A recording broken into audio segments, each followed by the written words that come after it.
ये पढ़ाएंगे।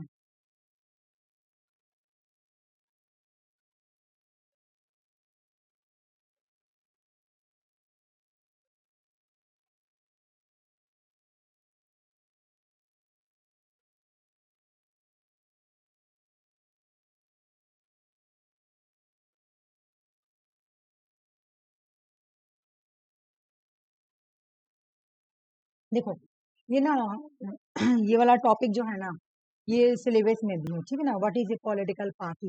Political party क्या होती है? एक political party can be defined as an organised group. जो पॉलिटिकल पार्टीज होती है ना, वो एक ऑर्गेनाइज ग्रुप है, इसको लोग ऑर्गेनाइज करते हैं। A political parties can be defined as organize organize group of people.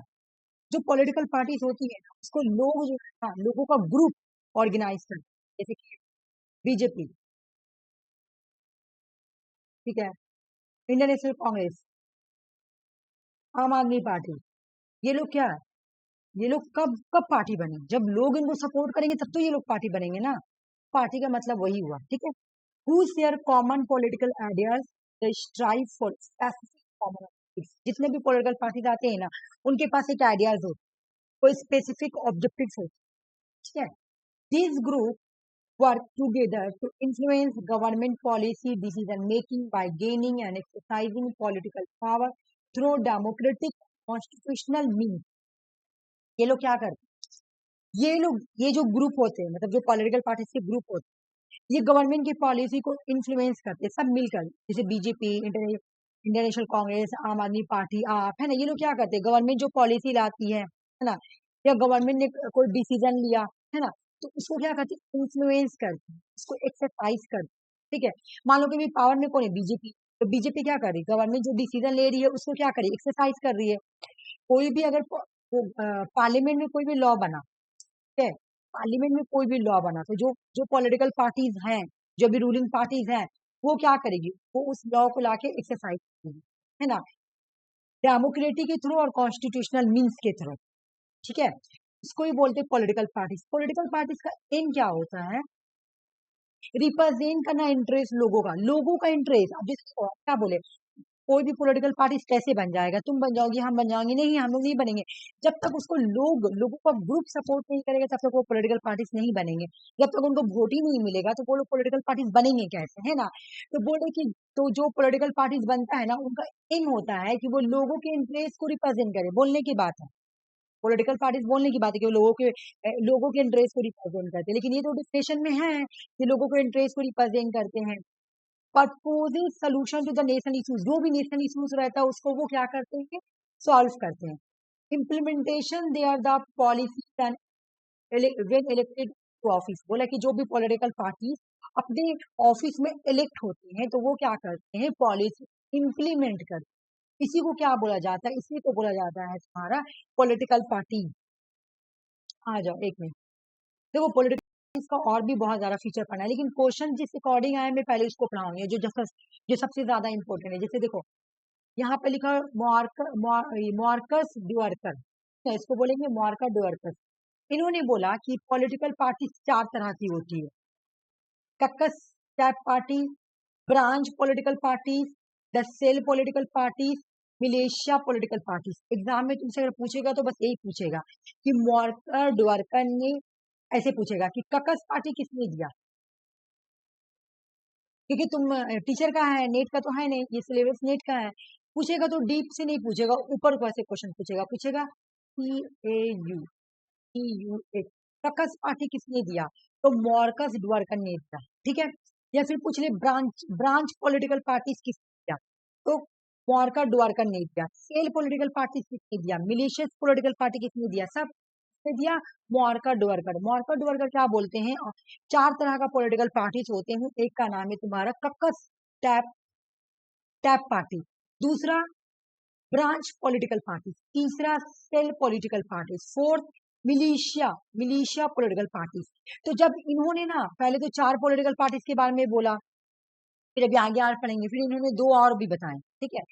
इस तरह हम देखते हैं कि जो मॉर्कर डवर्गर है ना, ये प्रोवाइड करते हैं कॉम्पिटिटिव फ्रेमवर्क, पॉलिटिकल पार्टीज या पॉलिटिकल सिस्टम को समझाने के लिए वॉरकर डोरकर क्या करते हैं, देखो पार्टी ऑर्गेनाइजेशंस और पॉलिटिकल सिस्टम को समझाने के लिए, दोनों को समझाने के लिए एक कॉम्प्रिहेंसिव थ्योरेटिकल फ्रेमवर्क को प्रोवाइड करती है। एग्जाम में क्वेश्चन आया हुआ ये तुम्हारा कि कौन सा इनमें से थिंकर है जो पार्टी ऑर्गेनाइजेशन, देखो इन्होंने क्या बोला कि the types of political party organisation 4 तरह की होती है, 1 2 3 4। अभी पॉलिटिकल सिस्टम के बारे में भी उधर देखेंगे, ठीक है। इन्होंने क्या बोला कि जो पॉलिटिकल पार्टी ऑर्गेनाइजेशन होती है वो 4 तरह की होती है, ठीक है। अब और भी देखेंगे। तो इन्होंने क्या किया, पार्टी ऑर्गेनाइजेशन और पार्टी सिस्टम को समझाने के लिए एक कॉम्प्रिहेंसिव थ्योरेटिकल फ्रेमवर्क को प्रोवाइड करते हैं, ठीक है। एग्जाम में क्वेश्चन आया हुआ है कि इनमें से कौन सा थिंकर है तो पार्टी ऑर्गेनाइजेशन और पार्टी सिस्टम को समझाने के लिए कॉम्प्रिहेंसिव थ्योरेटिकल फ्रेमवर्क को प्रोवाइड करते हैं। आंसर हो जाएगा मॉर्कर डिवर्कर, ठीक है, मॉर्कर डिवर्कर। ये हो गया डिवर्कर के बारे में। ये देखो समझ, खाली समझ लो, याद नहीं, याद मत करना, ठीक है ना, उतना याद करने की जरूरत नहीं। एक बार समझो ककस पार्टी किसको बोलते हैं, खाली एग्जांपल से ही तुमको समझ में आ जाएगा ककस पार्टी किसको बोलते हैं। इलीट, ककस पार्टी किसको बोलेंगे, जहां पे जो स्मॉल, ठीक है ना, जहाँ पे पावर जो है ना कुछ लोगों के पास हो, ठीक है ना। इलीट थ्योरी तुम नहीं पढ़ी हो ना, इलीट थ्योरी पे आ जाता है। देखो जहाँ पे पावर कुछ लोगों के पास हो, चलो मैं बता रही हूँ, जहाँ पे पावर कुछ लोगों, मान लो ये है, ये है, ये है, ये है, ये है, बस कुछ लोगों के पास पावर हो तो इसको बोलेंगे ककस पार्टी। तो इस तरह का पार्टी तुम्हारा ब्रिटिश में देखने को मिलता है, यूके में भी देखेगा, यूके में ब्रिटिश कंजर्वेटिव या लिबरल पार्टीज में देखने को मिलता है। ब्रांच पॉलिटिकल पार्टीज मास पार्टी होता है, एग्जाम्पल इंडियन और ब्रिटेन है, ठीक है ना। बोल रहा है कि ब्रांचेस पॉलिटिकल पार्टी का मतलब क्या है, जहाँ पे मल्टीपल पार्टीज होंगे, मास पार्टी स्ट्रक्चर होंगे। तुम अभी हम बताए कि इंडिया में कितना पार्टी, बहुत सारा पार्टी है, 8 नहीं, अभी 6 हो गए ना, अभी 6 नेशनल पार्टी है इंडिया में। पहले 8 थी और अभी 6 हो गई है नेशनल पार्टीज, और स्टेट पार्टी तो मल्टीपल है ना। जैसे कुछ कुछ का नाम हम लोग देखेंगे, जैसे बीजेपी, बीजेपी है, आप है, आम आदमी पार्टी है, इंडियन नेशनल कांग्रेस है, इंडियन नेशनल कांग्रेस है, बहुजन समाज पार्टी है, ठीक है। उसके बाद और भी बहुत सारी पार्टी है, ठीक है। तो ये सब जो पार्टी है ना, यहाँ पे बोलेंगे कि मास पार्टी है। मास पार्टी मतलब क्या, मैक्सिमम मेंबर होते हैं, ठीक है, और ये लोग हमेशा एक्टिव होते हैं। सेल्फ पॉलिटिकल पार्टी किसको बोलते हैं, बोला कि ऐसा organized in small ideological unit, hierarchical control, operate, cooperate if needed। बोला क्या, ऐसा पार्टी जैसे लैनिन, जहाँ पे, जहाँ ऐसी कंट्री जहाँ पे लैनिस हो, मार्क्सिस्ट के आइडियो को फॉलो किया जाए, मार्क्सिज्म के आइडियोज को फॉलो किया जाए, ऐसा कोई कंट्री है, रशिया है और तुम्हारा चाइना है, जहाँ पे कम्युनिस्ट है, जहाँ पे कम्युनिस्ट, ठीक है। तो वहां पे एक आइडियोलॉजी रहेगी, वो लोग वही आइडियोलॉजी को फॉलो करेंगे, ठीक है। तो ये बोलते हैं सेल्फ पॉलिटिकल पार्टी। तब ये किसका एग्जांपल हो गया, जहाँ पे इलिट का एग्जांपल, कुछ लोगों का गवर्नमेंट, कुछ लोगों का गवर्नमेंट, 5 लोगों का गवर्नमेंट, बहुत ज्यादा लोग, हाँ, जैसे इंडिया में है मल्टीपल पार्टी, यहाँ पे self political party. Self political party मतलब क्या, जहाँ पे आइडियोलॉजी भी होगी, ठीक है, और पावर जो वहां पे कम्युनिस्ट होगी, communist government, Lenin, communist government, जैसे चाइना में है, इस सब का एग्जाम्पल। मिलिशिया पॉलिटिकल पार्टी का एग्जाम्पल क्या है, जहां पे बस एक ही रूरल होगा और कोई नहीं होगा, कोई तुम्हारा ऑपोजिशन भी नहीं होगा, कोई नहीं होगा। जैसे नाजी, ये पढ़ा है ना, नाजी, हिटलर जर्मनी में, फासिज्म। अगर आज का एग्जाम्पल लेंगे तो तुम्हारा नॉर्थ कोरिया, नॉर्थ कोरिया हो गया। तो मिलिशिया पॉलिटिकल पार्टी में सिर्फ एक ही होगा, जिसका पावर जो है, सिर्फ एक ही पॉलिटिकल पार्टी होगी, सिर्फ एक पॉलिटिकल पार्टी, सिर्फ एक, वन यहाँ पर होगा। यहाँ पे मार्क्सिस्ट आइडियोलॉजी को फॉलो किया जाएगा, यहाँ पे मल्टीपल मास। सबसे अच्छा कौन है बताओ, तो सबसे अच्छा कौन है इसमें, अगर हम पढ़ेंगे कि सबसे अच्छा पार्टी कौन है तो तुम क्या बोलोगी, बताओ, बता सकते हो तो। सबसे अच्छा मल्टीपल वाला हुआ, ब्रांच पॉलिटिकल पार्टी सबसे अच्छा हुआ, ठीक ना। 1 नंबर में ये अच्छा हुआ, 2 नंबर में ये अच्छा हुआ, 3 नंबर में ये हुआ, और सबसे खराब ये हुआ। क्यों, क्योंकि यहाँ पे देखो मल्टीपल है, मल्टीपल पार्टी है, मास देख लो, मास पार्टी है। यहाँ पे जो पार्टी होगा मास स्ट्रक्चर, मास मैंने बहुत सारे लोग, ठीक है। Elite lead small in size, यहाँ पे होगा, यहाँ पे कुछ लोगों का होगा, बहुत ज्यादा लोग नहीं होंगे, लेकिन ज्यादा कुछ होंगे, कुछ लोग होंगे, व्यू पीपल ऑफ लोग होंगे, है ना। यहाँ पे ना आइडियोलॉजी हो, यहाँ पर भी स्मॉल ग्रुप होंगे, यहाँ पर भी स्मॉल ही ग्रुप है, ठीक है ना, लेकिन साथ में कोई आइडियोलॉजी होगा। कौन वाला आइडियोलॉजी होगा? मार्क्सिस्ट हो, इस टाइप का आइडियोलॉजी हो, कम्युनिस्ट हो, तक का आइडियोलॉजी होगा। मिलिशियस पॉलिटिकल पार्टी, एग्जाम में क्वेश्चन क्या आएगा मैं बता दे रही हूँ। कक्कस पार्टी किसने दिया, ब्रांचेस पॉलिटिकल पार्टी किसने दिया, सेल पॉलिटिकल पार्टी किसने दिया, मिलिशियस पॉलिटिकल पार्टी ने दिया, तो मुआरकर द्वारकर ने दिया, सिलेबस में है, ठीक है।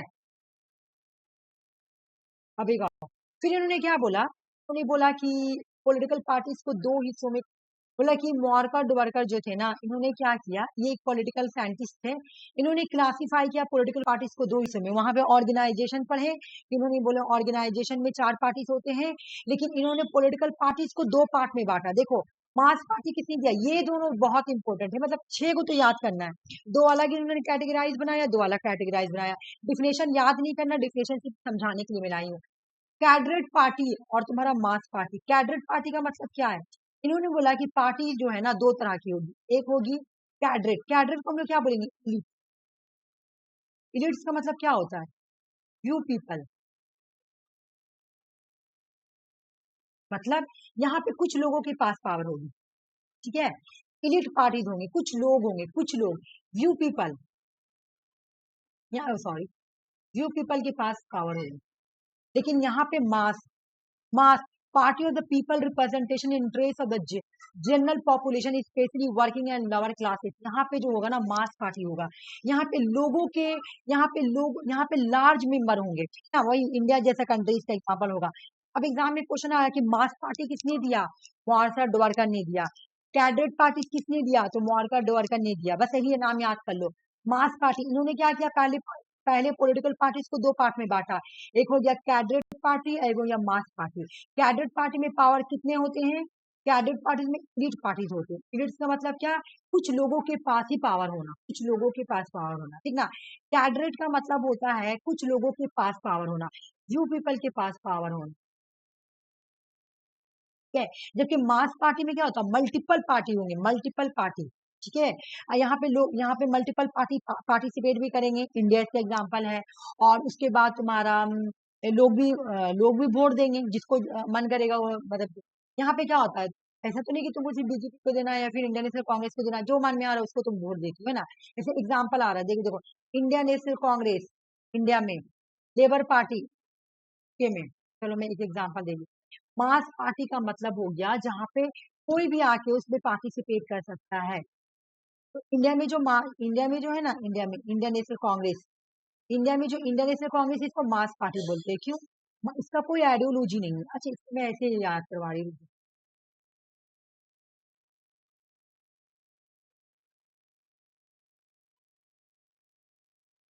पार्टी क्या होता है, पार्टी, गवर्नमेंट से मत याद करो, पार्टी देखो, एक होता है तुम्हारा बीजेपी, ठीक है, ऐसे याद हो जाएगा तुमको, एक होता है बीजेपी, और एक होगा बीजेपी, और एक होगा तुम्हारा ये क्या नाम है, इंडियन नेशनल कांग्रेस, ठीक है।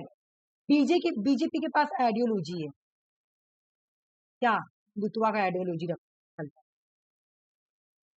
इसके पास हिंदुत्व आइडियोलॉजी है, सिर्फ हिंदू धर्म को ही फॉलो करेंगे।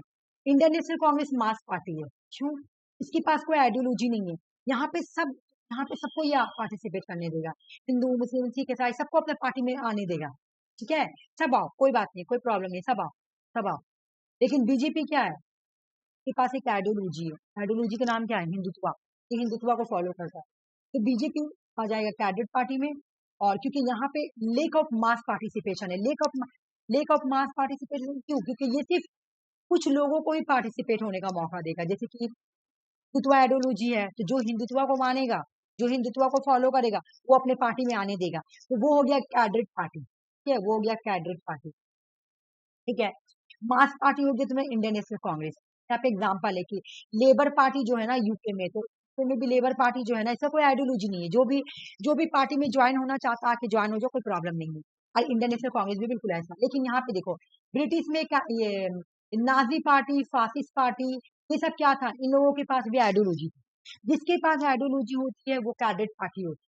तो अगर मैं एग्जांपल देके बताऊं कि बीजेपी कैडेट पार्टी हो जाएगी इंडिया में, और इंडियन नेशनल कांग्रेस जो है वो मास पार्टी हो जाएगी, क्योंकि बीजेपी के पास क्या है, एक आइडियोलॉजी, हिंदुत्व। जो हिंदुत्व को फॉलो करेगा वो ही वही बीजेपी में पार्टिसिपेट करेगा, ठीक है ना। इंडियन नेशनल कांग्रेस में ऐसा कोई आइडियोलॉजी नहीं है, वो सबको ही मौका देती है कि आओ तुम भी पार्टिसिपेट करो, तुम पार्टिसिपेट करो, तुम भी पार्टिसिपेट करो, कोई प्रॉब्लम नहीं है, ठीक है, सबको बोलती है। तो इन्होंने बोला कि पॉलिटिकल पार्टीज दो तरह की होती है ना, एक होती है कैडरेट, एक होती है कैडरेट पार्टी।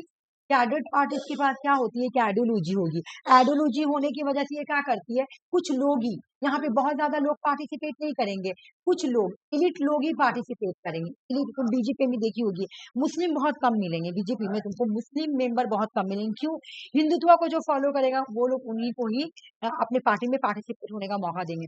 लेकिन इंडियन नेशनल कांग्रेस में तुम देखना, जब ये कांग्रेस की जब सरकार थी तो बहुत सारे मुस्लिम ऐसे नेता थे, ऐसा जरूरी नहीं है, क्योंकि इनके पास कोई आइडियोलॉजी नहीं है। ये मास पार्टी है, मास पार्टी, मास पार्टी उसको बोलते हैं जो सभी को पार्टिसिपेट होने का मौका दे, ठीक है ना, सभी को, चाहे दो जो भी धर्म हो, जात पात नाच, सॉरी, जो भी कोई भी जात से बिलोंग करे, कोई भी कास्ट से बिलोंग करे, कोई भी रेस से बिलोंग करे, कोई मैटर नहीं करता। देखो ये क्या बोल रहा है कि ये जो तुम्हारा ये बिलीव करता है इलेक्शन पर, कोई चॉइस पे नहीं, फोकस ऑन द विनिंग, ये बोलता है कि हमको जीत से मतलब है, मास पॉलिटिकल पार्टी बोलता है हमको सिर्फ जीतना है, हमको लोगों का वोट चाहिए, लोगों का दिल, ठीक है ना। Election through mass mobilisation rather than the offing the multiple ideology option, ये कोई आइडियोलॉजी नहीं देता है, ये कोई आइडियोलॉजी फॉलो नहीं करता, मास पार्टी कोई आइडियोलॉजी फॉलो नहीं करता है। ये बोलता है कि नहीं मुझे सिर्फ जीतना है, इलेक्शन जीतने से हमको चाहिए, है ना, हमको इलेक्शन जीतना है। एक्सटेंसिव मेंबरशिप होता है, यहाँ बहुत ज्यादा मेंबर होता है, encourage large number of member, open to mass enrolment, यहाँ पे मास पार्टी में जो मेंबर होंगे वो ज्यादा होंगे, बिकॉज की यहाँ पे सभी को पार्टिसिपेट होने का मौका दिया जाएगा, ठीक है। नेशनल कांग्रेस में अगर तुम अच्छे कर रहे चलो आ जाओ पार्टिसिपेट हो जाओ, लोग तुमको सपोर्ट करते हैं, आ जाओ कोई बात नहीं, तुम जो भी धर्म से रखो, अगर अगर तुम्हारे अंदर पॉलिटिशियन बनने की क्वालिटी है तो आ जाओ तुम पार्टिसिपेट कर लो, कोई प्रॉब्लम नहीं है, चलो हमको वोट लेने से मतलब है। और अब तुम जो धर्म से हो, तुम जिस कास्ट से बिलोंग करो, डजेंट मैटर, है ना, ये बात बोल के वो अलग हो जाता है। लेकिन कैडरेट पार्टी यानी बीजेपी क्या बोलेगा कि नहीं तुम हिंदुत्व फॉलो करते हो, कि जब हिंदुत्व फॉलो करेगी तभी तुम बीजेपी को ज्वाइन करोगे, तो बीजेपी हो गया तुम्हारा कैडेट पार्टी, और मार्क्स पार्टी हो गया इंडियन नेशनल कांग्रेस, ठीक है। तो एक बार तुम देख लेना यहाँ पे कि अगर एग्जाम में पूछे कि कि मार्क्स पार्टी क्या है, तो मार्क्स पार्टी में सभी को पार्टिसिपेट होने का मौका मिलता है ना, कोई आइडियोलॉजी नहीं होती, तो मार्क्स पार्टी में कोई आइडियोलॉजी नहीं है। जबकि कैडेट पार्टी के पास एक आइडियोलॉजी होगी, जो भी कैडेट पार्टी में, जिस भी पार्टी के पास अगर आइडियोलॉजी है कि मैं इस धर्म को फॉलो करूंगा, एक पार्टिकुलर धर्म को फॉलो करूंगा, या मैं ऐसे करूंगा वो करूंगा, एक आइडियोलॉजी बना लिया, तो वो हो गया कैडेट पार्टी, ठीक है ना, ये बात याद रख लेना। जैसे ये एक बार फिर देखो, मॉर्कर डवर्कर क्या बोलते हैं कि कितने तरह का पॉलिटिकल पार्टी का ऑर्गेनाइजेशन है, चार, caucus step party, caucus step party है ना, caucus step party, branch political party के बाद तुम्हारा सेल पॉलिटिकल पार्टी था, मिलिशियस पॉलिटिकल पार्टी। इन्होंने बोला पॉलिटिकल पार्टी दो तरह की होती, कौन कौन, मास पार्टीज एंड कैडेट पार्टीज। मास में आइडियोलॉजी होती है ना, बहुत, सॉरी, मास में कोई आइडियोलॉजी नहीं होती है, बहुत सारे लोग पार्टिसिपेट करते हैं, लेकिन कैडेट पार्टीज में अगर हमको बीजेपी का मेंबर बनना है, कि हम भी बीजेपी में पार्टिसिपेट करना चाहते हैं, तो वो बोलेगी कि तुमको हमारी ही आइडियोलॉजी को फॉलो करना पड़ेगा, हमारे ही हिंदुत्व को फॉलो करना पड़ेगा, तब तुम जाके बन सकती हो बीजेपी की पार्टी, ठीक है। तो ये इन्होंने मार्का डवर्कर ने बोला। अच्छा देखो एक चीज आज मैं दिखा रही हूँ, ये तो कंप्लीट हो गया, ये ऊपर नीचे होंगे, ये देखो मॉर्कर डवर्कर का लॉ क्या है। डवर्कर क्या बोलते हैं, मॉर्कर डवर्कर आर्ग्यू करते हैं कि there is a direct relation between the electoral system और पार्टी सिस्टम। ये बोलते हैं पार्टी सिस्टम में रिलेशन है। एग्जाम में क्वेश्चन आएगा कि फर्स्ट, यहाँ देखो फर्स्ट, ठीक है ना, फर्स्ट पास द पोस्ट, यानी इफ, ठीक है ना, first past the post system tend to produce two party system. इन्होंने बोला मार्कर डवर्गर ने, जो first past the post party system होता है ना, वो टू पार्टी सिस्टम होता है। एग्जाम में क्वेश्चन आता है ये वाला कि टू पार्टी सिस्टम का कॉन्सेप्ट किसने दिया, टू पार्टी सिस्टम का कॉन्सेप्ट किसने दिया, तो मार्कर डवर्कर ने ही दिया है, ठीक है। इन्होंने प्रोपोर्शनल रिप्रेजेंटेशन सिस्टम को टेंड किया कि ये मल्टी पार्टी सिस्टम है, ठीक है। वो सब अगर तुमको नहीं याद हो रहा तो ये कम से कम याद कर लेना कि मॉर्कर डवर्गर जो है वो क्या करते हैं, प्रोवाइड करते हैं comprehensive political framework party organisation और पार्टी सिस्टम को समझाने के लिए, ठीक है। क्वेश्चन सॉल्व करो, देखो ये क्वेश्चन सॉल्व करो। Who explain the type of party system in comprehensive manner, किसने कॉम्प्रिहेंसिव मैनर में पार्टी सिस्टम्स को एक्सप्लेन किया है? आंसर बताओ। मेरी आवाज आ रही है आफिन तुमको? तो आंसर बताओ इससे क्या होगा। हेलो, मेरी आवाज आ रही है? हेलो, हाँ हेलो, आंसर बताओ। हाँ ठीक है, हाँ बिल्कुल बिल्कुल, आवाज आ गया, आवाज आ गई, ठीक है। तो जैसे अभी, हाँ आवाज आ रही है, मैं सुन लिया आंसर, हाँ आवाज आ गया, हेलो। हाँ हाँ आवाज आ रही है, हाँ आवाज आ रही है, बिल्कुल। हाँ आवाज आ रही है तुम्हारी, हेलो, आवाज आ रही है तुम्हारी। हाँ हाँ हम देख लिए, देख लिए। एक मिनट रुक जाओ, मैं मैसेज कर दी। हाँ हाँ ठीक है, ठीक है, ठीक है आप, ठीक है, तुम्हारी आवाज आ रही है, मेरी आवाज आ रही है ना, बस देखो।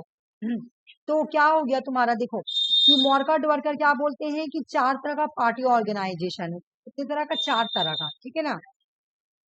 पार्टी ऑर्गेनाइजेशन में क्या बोल रही, बोलो।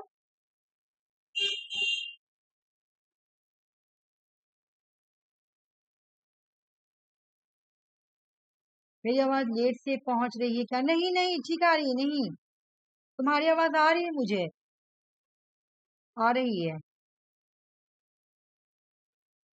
मेरी आवाज आ रही है ना, बस, ठीक है।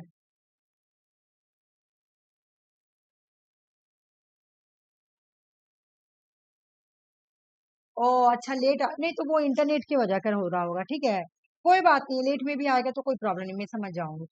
ओके, ठीक है। तो ये बात समझ में आ गया ना आफीन? अगर तुमसे एग्जाम में क्वेश्चन पूछे मास पार्टी, टू पार्टी सिस्टम, हाँ किसने दिया, तो वॉरकर डॉरकर ने दिया, ठीक है ना। अब चलो दूसरा टॉपिक स्टार्ट करते हैं।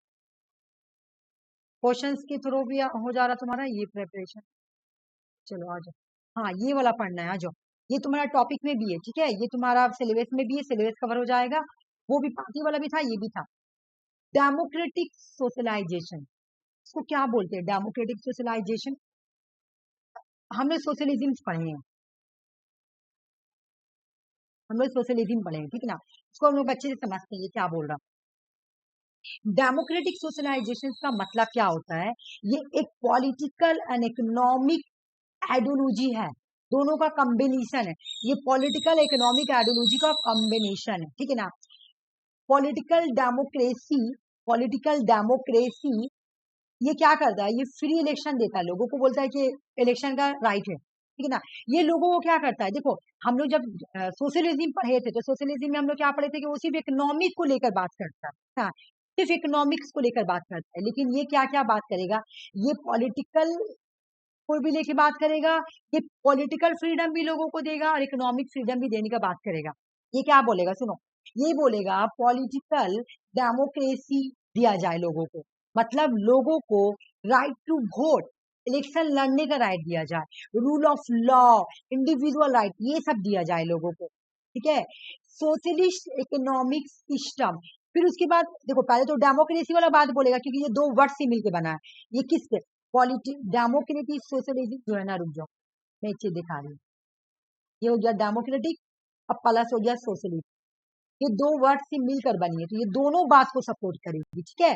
जो डेमोक्रेसी में आता है उसको भी सपोर्ट करेगी, करेगी, डेमोक्रेसी वाला बात को भी सपोर्ट करेगी, करेगी, ठीक है ना। और जो सोशलिज्म में आता है, जो सोशलिज्म में आता है, जो बात सोशलिज्म बोलती है उसको भी सपोर्ट करेगी, ठीक है। तो पहले हम देखते हैं कि पॉलिटिकल डेमोक्रेसी बोलती क्या है।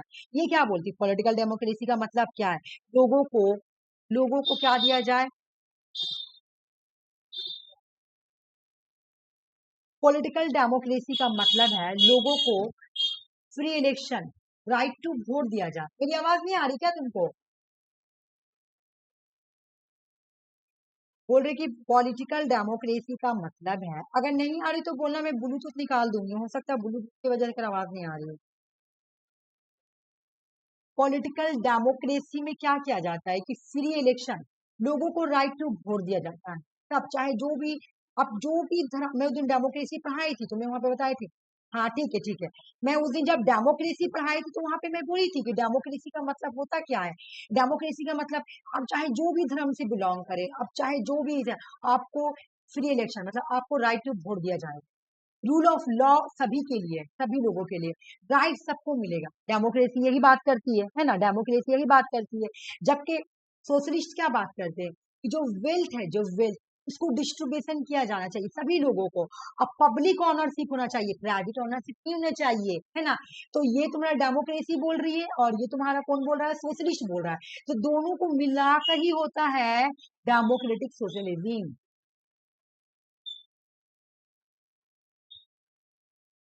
मतलब यहाँ पे हम लोग क्या पढ़ेंगे, डेमोक्रेटिक का भी फीचर पढ़ेंगे और हम लोग सोशलिस्ट का भी, सोशलिज्म का भी फीचर पढ़ेंगे कि डेमोक्रेसी क्या बोलती है। मैं सोशलिज्म पढ़ाई थी, सोशलिज्म क्या बोलती है, वेल्थ का इक्वल डिस्ट्रीब्यूशन होना चाहिए, पब्लिक ऑनरशिप होना चाहिए, है ना, ये सब मैं पढ़ाई थी। और डेमोक्रेसी बोलती है free election, rule of law. तो दोनों को तो, जो ये जो डेमोक्रेटिक सोशलिज्म जो है ना, जो डेमोक्रेट, तो ये दोनों ही बात करेगी क्योंकि ये दो वर्ड का कॉम्बिनेशन है ना, ये दो वर्ड का कॉम्बिनेशन है।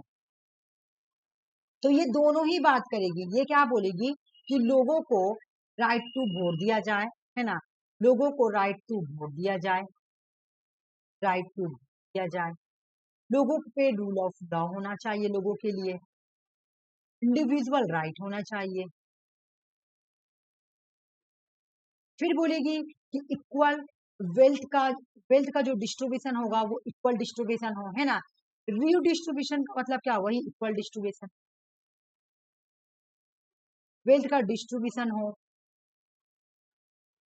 उसके बाद बोलेगी पब्लिक ऑनरशिप हो, ये सब बात बोलेगी दोनों का, पब्लिक ऑनरशिप पे हो, ये सब बात बोलेगी डेमोक्रेटिक, है ना, डेमोक्रेटिक सोशलिज्म। ठीक है, मेन प्रिंसिपल पढ़ेंगे, मेन प्रिंसिपल।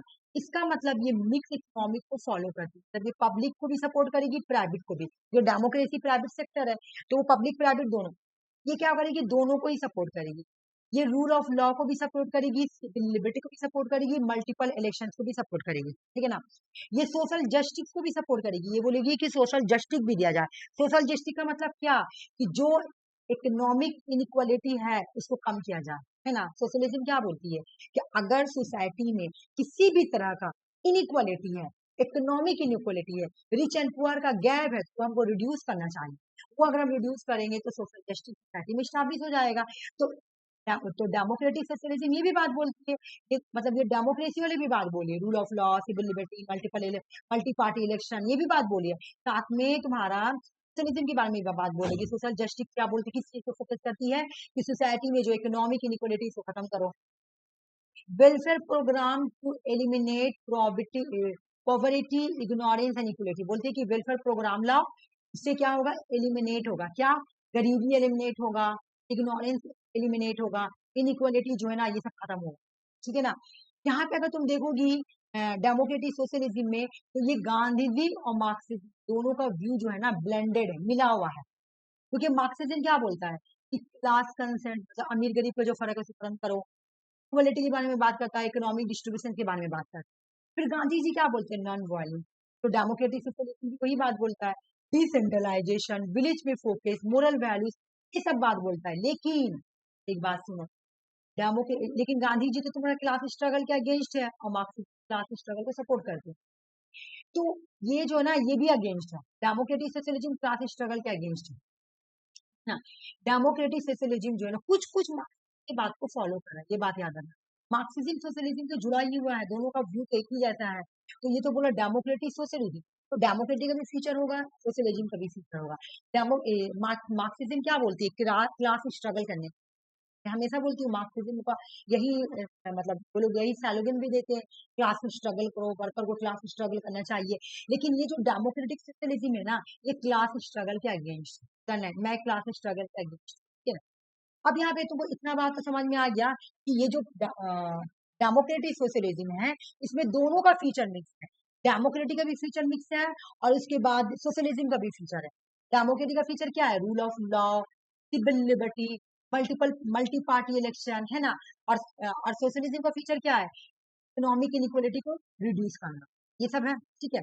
उसके बाद हमने देखा कि ये मार्क्सिज्म के भी कुछ बात को फॉलो करती है, गांधीजी की भी कुछ बात को फॉलो करती है, ठीक है। अच्छा, ये प्रमोट करती है नेशनलिज्म, नेशनल वो, इसलिए मैंने बात की। अब यहाँ पे आ जाओ, एक चीज है यहाँ पे, तुम देखना ये वाला तुमको रेड वाला याद है, मतलब डेमोक्रेटिक सोशलिज्म जो है ना, या मार्क्सिज्म सोशलिज्म, ठीक है ना, का एम क्या है?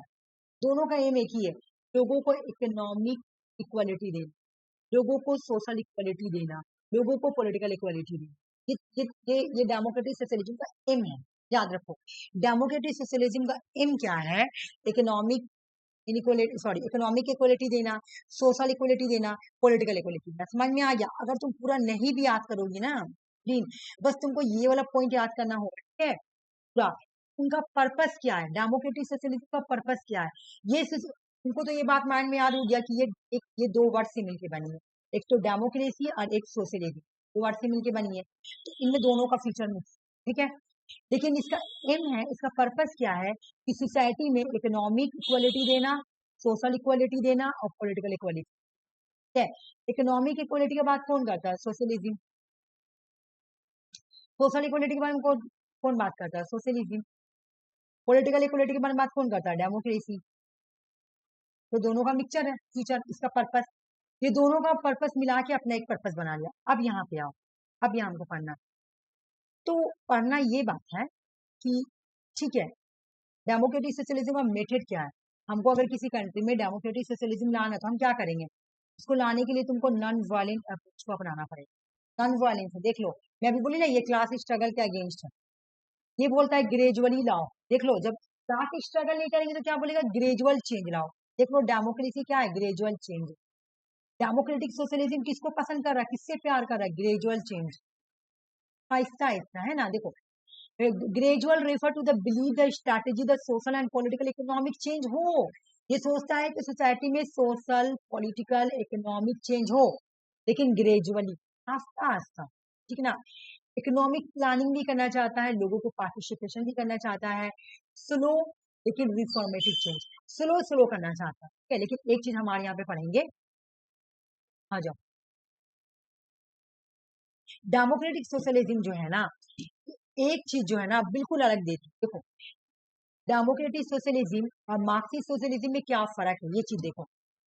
फ्रीडम ऑफ इंडिविजुअल, ये तो इंडिविजुअल से नफरत ही करता है। मार्क्सिज्म सोशलिज्म तो कभी भी इंडिविजुअल को फ्रीडम नहीं देने की बात करता है, वो तो कम्युनिटी का बात करता है, कम्युनिज्म, है ना। मैं मार्क्सिज्म सोशलिज्म या सोशलिज्म किसको सपोर्ट करता है? कम्युनिटी, कम्युनिज्म आएगा, यानी कम्युनिटी, पब्लिक ऑनरशिप, अगर किसी का दौलत है तो सबका है ना, इंडिविजुअल के बारे में बात नहीं करता है। लेकिन डेमोक्रेटिक सोशलिज्म इस चीज से इससे अलग हो रहा। देखो, दोनों फीचर तो मिल रहा, क्वेश्चन एग्जाम में यही आया हुआ है कि डेमोक्रेटिक सोशलिज्म मार्क्सिस्ट सोशलिज्म से कैसे डिफर है। बाकी तो सब चीज सेम है, डिफर इस चीज से है कि जो डेमोक्रेटिक सोशलिज्म है ना, वो इंडिविजुअल को फ्रीडम देती है, एक चीज, एक फर्क। डेमोक्रेटिक वैल्यू देती है, दूसरा बड़ा फर्क। तीसरा की ग्रेजुअल रिफॉर्म चाहती है, ग्रेजुअल, जबकि मार्क्सिज्म क्या बोलता है? मार्क्सिज्म सोशलिज्म क्या बोलता है? क्लास बेस्ड रिवोल्यूशन होगा, यानी क्लास स्ट्रगल। स्टेटलेस सोसाइटी होगी, स्टेटलेस सोसाइटी का मतलब क्या? कम्युनिटी वाला, यहाँ पे कोई कोई किंग नहीं होगा, सब सबके पास पावर होगा। रिवोल्यूशनरी के बारे में बात करता है, ठीक है ना। ये फ्रीडम को, मार्क्सिज्म जो है ना, फ्रीडम को इंडिविजुअल नहीं देता है, मार्क्सिज्म फ्रीडम को एक कम्युनिटी को पावर देता है। ये दोनों में फर्क है। मार्क्सिज्म कम्युनिज्म, मैं बताई ना कि वो क्या बोलता है कि कैपिटलिज्म खत्म होगा, स्टेट आएगा और फिर लास्ट में कम्युनिटी। और कम्युनिज्म का मतलब क्या है तुम्हारा? State led society, class led society, एक ऐसा सोसाइटी जहां पे पावर जो होगा या दौलत, कोई भी वेल्थ होगा, मान लो कोई वेल्थ है, ठीक है ना, तो ये सबों का है, पूरा लोगों का है, कोई इंडिविजुअल पर्सन का नहीं है। तो ये तो इंडिविजुअल को फ्रीडम देने का बात करता ही नहीं है। तो इन दोनों के हिसाब से ना, डेमोक्रेटिक डेमोक्रेटिक सोशलिज्म है, डेमोक्रेटिक सोशलिज्म बोलती है कि हम इंडिविजुअल को फ्रीडम देंगे, ठीक है, डेमोक्रेटिक वैल्यू देंगे, ग्रेजुअल चेंज करेंगे, ठीक है ना। जबकि मार्क्सियन सोशियोलॉजी बोलते हैं कि रिवोल्यूशन होगा, और रिवोल्यूशन होगा और हम जो है ना कम्युनिटी को पावर देंगे, हम कम्युनिटी को फ्रीडम देंगे। दोनों में फर्क समझ में आ रहा? डेमोक्रेटिक सोशलिज्म और मार्क्सिस्ट सोशलिज्म में फर्क क्या है? बाकी सब फीचर सेम है, ये दोनों ही बात करती है। डेमोक्रेटिक सोशलिज्म और देखो, डेमोक्रेटिक सोशलिज्म और मार्क्सिस्ट सोशलिज्म ये लोग दोनों बात करती है कि हम पॉलिटिकल इकोनॉमिक देंगे, ये दोनों का कॉमन फीचर है। पॉलिटिकल इकोनॉमिक देने के बारे में दोनों बात करती है, ठीक है, हो गया। इकोनॉमिक इकोनॉमिक इकोनॉमिक इक्वलिटी देने के बारे में दोनों बात करती है, ठीक है ना। पॉलिटिकल इकोनॉमिक और सोशल इक्वलिटी ये दोनों बात करती है, लेकिन इंडिविजुअल फ्रीडम देने का बात आता है ना, तो वो सिर्फ डेमोक्रेटिक सोशलिज्म देती है। मार्क्सिस्ट सोशलिज्म बोलती है कि नहीं, मैं सिर्फ कम्युनिटी को ही फ्रीडम दूँ। समझ में आ रहा? मैं फिर से एक बार समझा रही हूँ, देखो ये समझना तुमको बहुत जरूरी है, तुम्हारा टॉपिक भी और एग्जाम में से क्वेश्चन भी आया। देखो, डेमोक्रेटिक डेमोक्रेटिक सोशलिज्म, ठीक है, एक हो गया, और एक हो गया मार्क्सिज्म सोशलिज्म,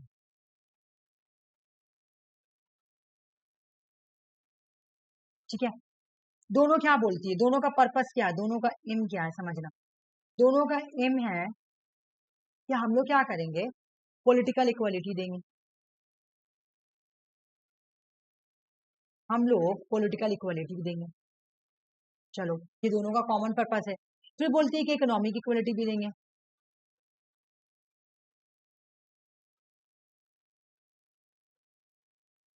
ये भी कॉमन हो गया है ना। फिर बोलती है कि हम क्या देंगे, सोशल इक्वलिटी भी देंगे, दोनों बोलती है, दोनों का कॉमन पर्पस। अब दोनों डिफरेंस कहाँ पे हुआ, दोनों का डिफरेंस कहाँ से आया, रुक जाओ मेरे रेड पेन से हाईलाइट करूंगी तो समझ में आएगा। डिफरेंस कहाँ पे आया, डिफरेंस डिफरेंस दोनों में कहाँ पे आया, मैं बता रही हूँ। डेमोक्रेटिक सोशलिज्म बोलती है कि मैं इंडिविजुअल को फ्रीडम दूं,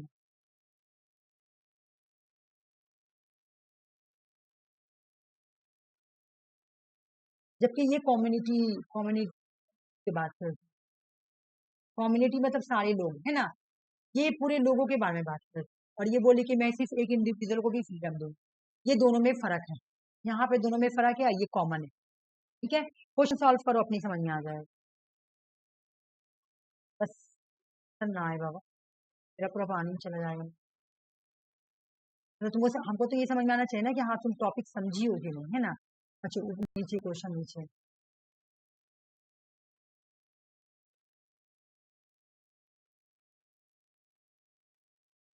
क्वेश्चन क्या हुआ, हाँ ये क्वेश्चन सॉल्व करो। नहीं नहीं, ये नहीं, सॉरी रुक जाओ, ये क्वेश्चन में कहाँ की बाबा, रुको रुको, क्वेश्चन देखने दो कहाँ गया, कितना नंबर क्वेश्चन था। अच्छा नहीं होगा तो मैं वहां से निकाल के क्वेश्चन सॉल्व करा रही हूँ, मुझे लग रहा है यहाँ से मैं क्वेश्चन रखी हूँ, कल ही तो था। ये हो गया तुम्हारा मॉर्का डोरकस, राइट टू रेजिस्टेंस कॉम्पिटेंसी। अच्छी, कोई प्रॉब्लम नहीं है, मैं यहाँ से निकाल देती हूँ वो वाला, इसमें ऐड कर।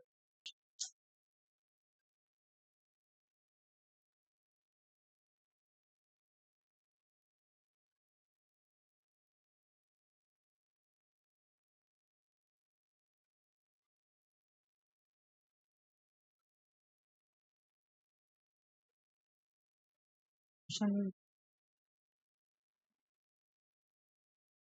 ये हो गया था 21 क्वेश्चन, इसके बाद ये वाला नीचे वाला 20 क्वेश्चन, 20 नंबर क्वेश्चन।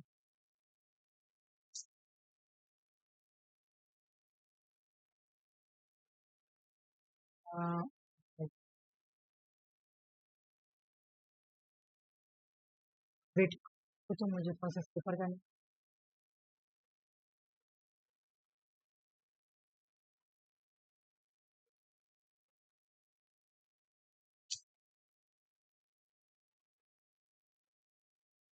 एक मिनट है।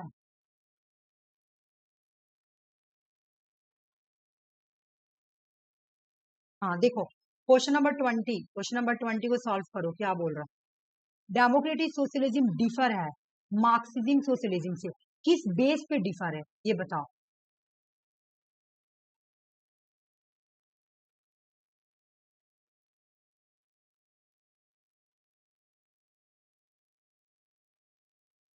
और फिर मेरी आवाज आ रही है तुमको?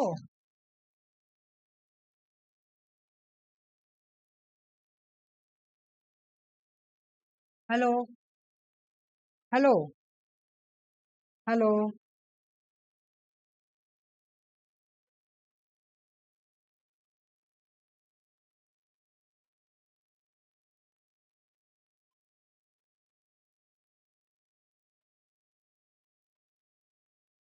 हाँ बिल्कुल, फ्रीडम ऑफ द इंडिविजुअल, हाँ। सोशल इक्वलिटी देने के बाद तो बात दोनों करती है, इकोनॉमिक हाँ ठीक है, ठीक है, हाँ हाँ हाँ ठीक है, आवाज आ गई, ठीक है।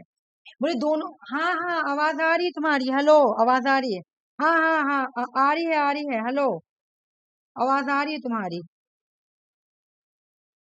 मैं बोल रही हूँ ना कि सोशल इक्वलिटी का बात तो दोनों ही करते हैं, पॉलिटिकल इक्वलिटी देने के बारे में बात दोनों ही करते हैं, इकोनॉमिक इक्वलिटी देने के बाद, हाँ ठीक है, हाँ आंसर आ गया, तुम्हारी आवाज आ रही है आफरीन, आवाज आ रही है, रुक जाओ, मैं लिख देती हूँ। हाँ ठीक।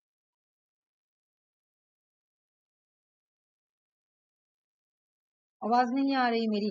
नहीं आ रही है, तुम्हारी आवाज आ रही है, आवाज आ रही है तुम्हारी, ठीक है।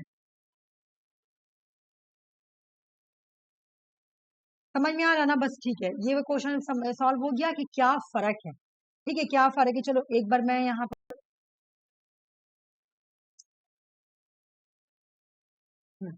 देखो, ये क्वेश्चन भी चल रहा था ना, हाँ।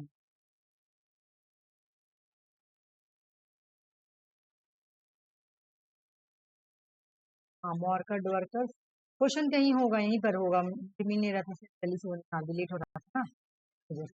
ये हो गया, डेमोक्रेटिक सोशलिज्म के बारे में समझ में आ गया। मैं फिर से एक बार बोल दी कि डेमोक्रेटिक सोशलिज्म दो वर्ड से मिलके बना है, ठीक है ना। डेमोक्रेटिक सोशलिज्म दो वर्ड से मिलके बना है, डेमोक्रेसी एंड सोशलिज्म, ठीक है ना। दोनों का एम है, दोनों का एम क्या है, दोनों का एम क्या है कि पॉलिटिकल पॉलिटिकल इक्वलिटी देना, ठीक है, इकोनॉमिक इक्वलिटी देना,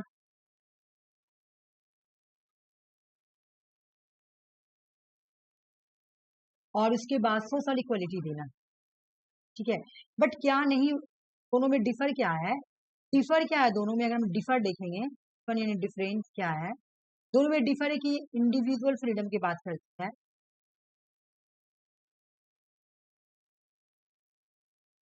और ये बात करती है कम्युनिटी के बारे में,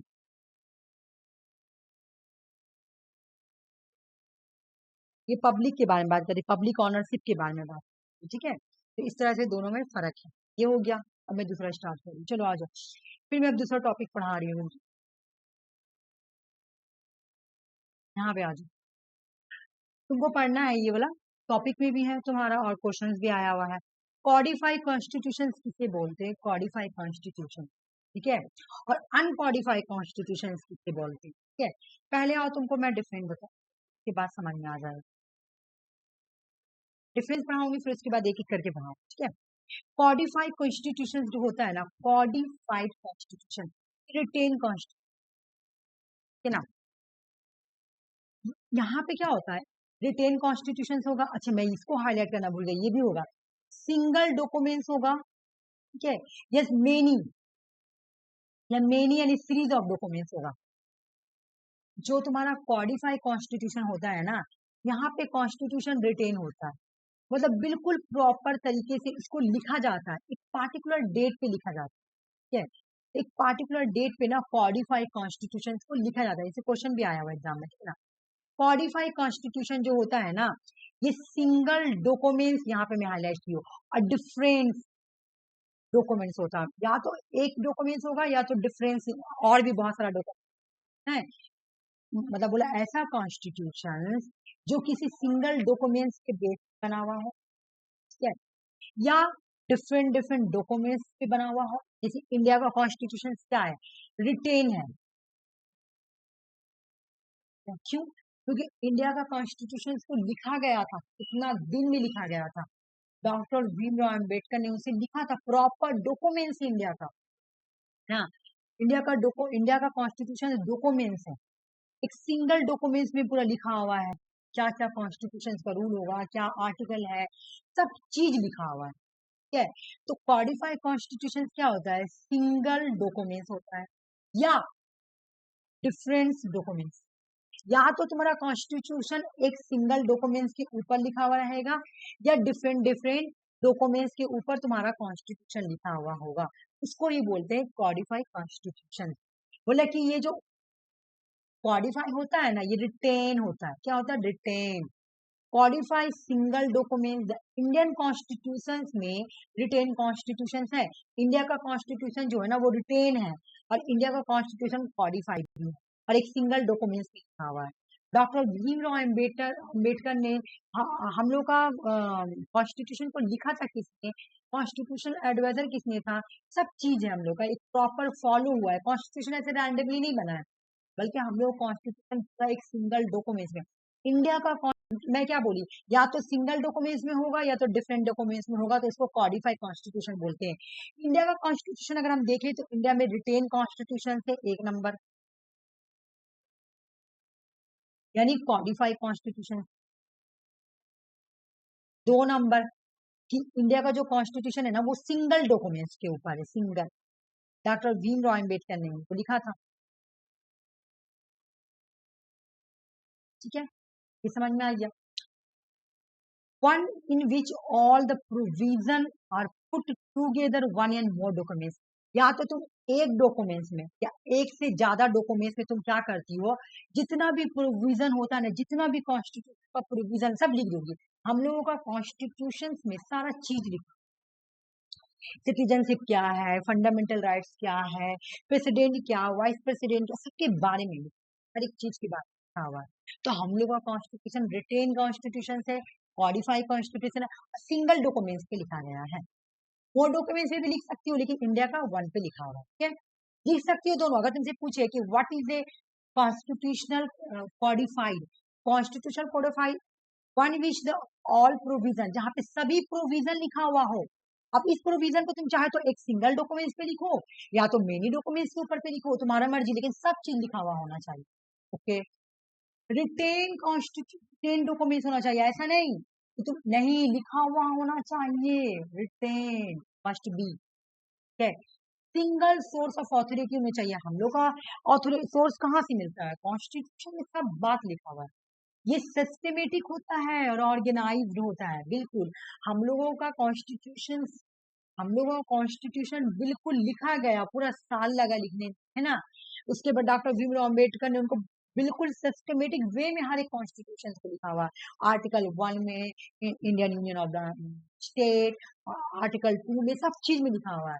हर जगह सिटीजन के बारे में, फंडामेंटल राइट के बारे में, डिटेल्स के बारे में, फंडामेंटल ड्यूटीज के बारे में, हर एक चीज को पूरा सिस्टम वाइज पूरा है डिफाइन किया गया है, ऑर्गेनाइज वे में लिखा हुआ है। वो बोलते हैं कॉडिफाइड कॉन्स्टिट्यूशन। अच्छा, ये रिजिड होता है, अमेंडमेंट करना रिजिड होता है। इतना बड़ा कॉन्स्टिट्यूशन, इसको तुम चेंज नहीं कर पाओगे। जब चेंज नहीं कर पाएंगे तो इसको बोलेंगे रिजिड। अगर हम चेंज कर पाते तो वो रिजिड नहीं होता, वो फ्लैक्सिबल होता है। लेकिन इंडिया का कॉन्स्टिट्यूशन जो है ना, देखो ये नहीं है, यहाँ में नहीं बोल रही, इंडिया का कॉन्स्टिट्यूशन दोनों है, रिजिड एंड फ्लैक्सिबल दोनों है। लेकिन यहाँ पे मैं कॉडिफाई पढ़ रही हूँ, तो कॉडिफाई कॉन्स्टिट्यूशन को अमेंडमेंट करना रिजिड होता है। ठीक है, रिजिड होता है, ये बात याद रख लेना। अच्छा, कहाँ कहाँ पर है, कहाँ कहाँ पर है कॉडिफाई कॉन्स्टिट्यूशन का एग्जाम्पल, यूएसए है, इंडिया है, जर्मनी है, फ्रांस। ठीक है, देख लो यूके नहीं है, देख लो भाई, यूके नहीं है। ठीक है, यूके नहीं है, यूके अनकॉडिफाई है। यूके क्या है, अनकॉडिफाई कंट्री कॉन्स्टिट्यूशन। वहां पे यूके में जो कॉन्स्टिट्यूशन है वो अनरिटेन है, इसलिए अनकॉडिफाइड कॉन्स्टिट्यूशन है। ये समझ में आ गया। और डिफिनेशन देखो, डिफिनेशन क्या बोल, ये फर्क देख लो दोनों में। मैं अनकॉडिफाइड का डिफिनेशन नहीं लाई क्योंकि यहाँ पे मैं लाई हूँ ना, तो इस वजह से हो जाएगा।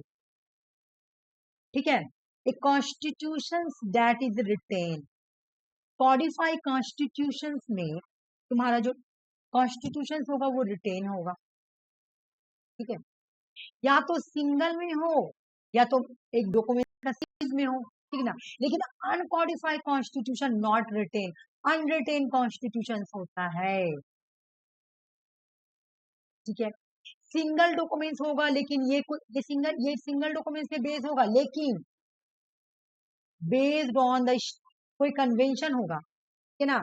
यहाँ पे जो बेस होगा ना कॉन्स्टिट्यूशन कोई कन्वेंशन पे, यूके में अच्छा यूके में बताओ क्या यूके का कॉन्स्टिट्यूशन लिखा हुआ नहीं है? लिखा हुआ है, लेकिन वो कन्वेंशन को फॉलो है, बस एक कन्वेंशन बना दिया है उन्होंने। क्या किया, बहुत पहले कोई कन्वेंशन बना दिया, बस अब उसी कन्वेंशन को फॉलो करते हैं, ठीक है, कुछ ये नहीं करते। तो ये बहुत ही मोर फ्लेक्सिबल होता है, ये लेस फ्लेक्सिबल होता है। यहाँ पे गाइडलाइंस, रूल्स, गवर्नेंस सब चीज पूरा क्लियर पता चलता है तुमको कि आर्टिकल 1 में क्या लिखा हुआ, आर्टिकल 2, लेकिन यहाँ पे नहीं पता चलता। अनरिटेन है, कन्वेंशनल है, ट्रेडिशनल। यहाँ पे ट्रेडिशनल बहुत पहले से ही कोई लॉ चला आ रहा है ट्रेडिशनली, बस वही को फॉलो किया जाता है, ठीक है। यहाँ पे तुम्हारा क्या बोल रहा, often result of deliberative process constitution, ये जो बना है ना, ये जो बनता है कॉडिफाई, ये जरूर किसी ड्राफ्ट या रिफॉर्म के थ्रू बनता है। हम लोगों का ड्राफ्टिंग कमेटी बना था बजाबते कॉन्स्टिट्यूशन बनाने के, लेकिन ये हिस्टोरिकल इवेंट के थ्रू, कोई ट्रेडिशन के थ्रू बना हुआ, बस चल रहा तो चल रहा, चल रहा तो चल रहा, बस इस तरह से। ये तुम्हारा टॉपिक में भी है और ये क्वेश्चन सॉल्व करो हो जाए। ये बताओ, इसका आंसर बताओ 22 का। तुम यहाँ पे कंफ्यूज मत होना, अच्छे से पढ़ो और अच्छे से पढ़ कर आंसर दो, ठीक है। कंफ्यूज मत होना क्योंकि यहाँ पे कंफ्यूजन भी दिया हुआ है।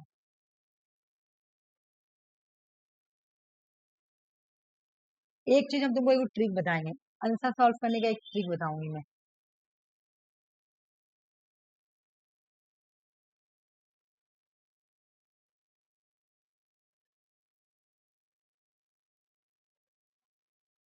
कॉडिफाई कॉन्स्टिट्यूशन का डिफिनेशन क्या है इसमें से बताओ।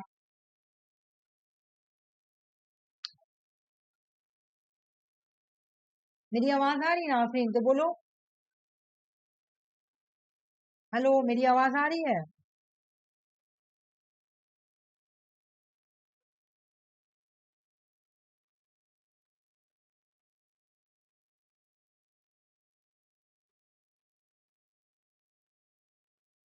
ऑप्शन टू नहीं, ऑप्शन क्यों कैसे होगा बोलो।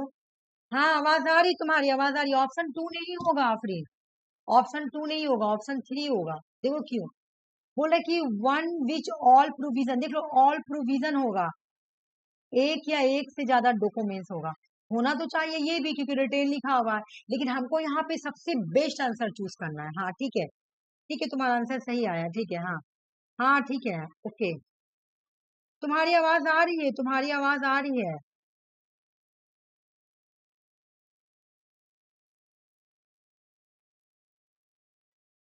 ठीक है आफरीन, मेरी बात समझो।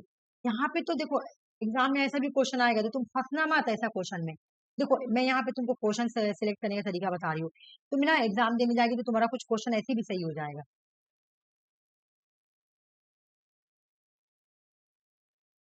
देखो मैं क्या बोल रही हूँ, हाँ हाँ हाँ हाँ, ओके ओके ओके ओके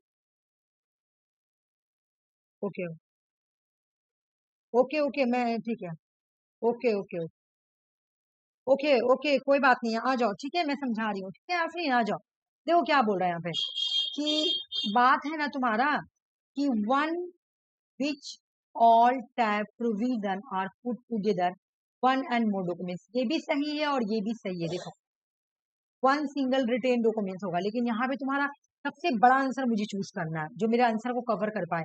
कभी कभी ऐसा भी एग्जाम में देगा तुमको कंफ्यूजन कर देगा, दो आंसर रहेगा और दोनों ही तुम्हारा आंसर से मैच खाएगा, क्योंकि हम क्या बोले कॉडिफाई में तुम्हारा क्या होता है, रिटेन कॉन्स्टिट्यूशन होता है, क्या है, तुम देखोगे रिटेन मार दोगी नहीं, तुम पहले अच्छे से पढ़ो, जो सबसे बड़ा स्टेटमेंट रहेगा ना उसको पढ़ो पहले। एग्जाम में ऐसा बनता है, हम लोग से क्वेश्चन सॉल्व करते नेट में, जो सबसे बड़ा, अगर तुमको ये एक ट्रिक भी है कि अगर एग्जाम में तुम्हारा क्वेश्चन नहीं लड़ता है, ठीक है, और जो सबसे बड़ा ऑप्शन है, एकदम बड़ा सा ऑप्शन है, बस उसी को टिक मार के चलाओ। अगर नहीं लड़ा तब ठीक है, लेकिन अगर लड़ा और तुम दो चीज के बीच में फंस गई हो, तुमको लग रहा है ये भी है रिटेन भी है और ये भी तो बोल रहा है कि वन है और मोर है, ये भी तो तुम्हारा आंसर से मैच खा रहा, जो बड़ा वाला हम उसको देंगे क्योंकि इसमें सब चीज कवर कर, ठीक है। इसमें और ये जो तुम्हारा कन्वेंशन या कस्टम ये तुम्हारा अनकॉडिफाई है, और रेफरेंडम ये तो तुम्हारा अनकॉडिफाई नहीं है, ये तो कुछ रेफरेंडम है ही नहीं, ठीक है। अच्छा अब मैं तुम्हें दूसरा पढ़ा रही हूँ टॉपिक।